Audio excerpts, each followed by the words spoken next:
விஜய் கிட்ட இருந்து மனைவி சங்கீதா தனக்கு விவாகரத்து வேணும்னு மனு தாக்கல் செஞ்சிருந்தாங்க. அந்த விஷயம் பலருக்குமே அதிர்ச்சி கொடுத்தது. இது எல்லாத்துக்கும் முக்கியமான காரணம் திமுகன்னு பலருமே சொன்னாங்க. அதுவும் தேர்தல் நேரத்துல இது போன்ற வதந்திகளை பரப்பினா தேர்தல் திமுகவுக்கு சாதகமா அமையும்னு சொல்லப்பட்டுச்சு. இப்படி இருக்க சூழல தான் எந்த அதிர்வலையுமே இல்லாம விஜயுடைய தாவேகா வெற்றி பெற்று இப்போ தமிழக முதலமைச்சராக இருக்காரு நடிகர் விஜய்.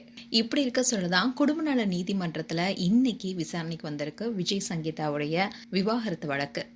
ஆரம்பத்துல செங்கல்பட்டு நீதிமன்றத்துல தான் இந்த வழக்கு சங்கீதாவால போடப்பட்டது.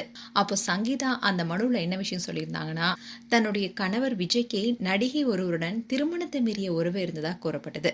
இதனால நானும் தன்னுடைய குழந்தைகளும் மன ரீதியாகவும் உடல் ரீதியாகவும் துன்புறுத்தலுக்கு ஆளானதாகவும் பரபரப்பு குற்றச்சாட்டை முன் வச்சாங்க. அதோட தன்னுடைய கணவருக்கு பொதுவெளியில இருக்கிற நல்ல பெயருக்கு எந்த களங்கமும் வரக்கூடாதுன்னு தான் இவ்வளவு நாள் நான் அமைதியா இருந்தேன். ஆனா இதுக்கு மேல என்னால அப்படி இருக்க முடியாதுன்னு அந்த வழக்குல சொல்லியிருந்தாங்க. இதை தொடர்ந்துதான் இந்த வழக்கு ஏப்ரல் 20 செங்கல்பட்டு குடும்ப நல நீதிமன்றத்துல விசாரணைக்கும் வந்துச்சு. அப்போ விஜயன் சங்கீதா தரப்புல யாருமே ஆஜராகல. இதை தொடர்ந்துதான் ஜூன் 15 ஒத்திவைக்கப்பட்டது. இதற்கிடையில தான் விஜய் சங்கீதா தரப்புல 250 கோடி ரூபாய் ஜீவனாம்சம் கொடுத்து இந்த விவாகரத்து வழக்கு முடிக்க வைக்கப்பட்டுள்ளதா கூட சொல்லப்பட்டுச்சு. ஆனா அது எல்லாமே வதந்திங்கிற மாதிரி தான் இன்றைய வழக்கும் நடந்திருக்கு. அதாவது விஜய் மற்றும் சங்கீதா தரப்புல வீடியோ கான்பரன்ஸ் மூலமா விசாரணையில பங்கேற்க அனுமதி வழங்கணும்னு கோரிக்கை விடுக்கப்பட்டுச்சு. இந்நிலைதான் இந்த வழக்கு மீண்டும் விசாரணைக்கு வந்தது.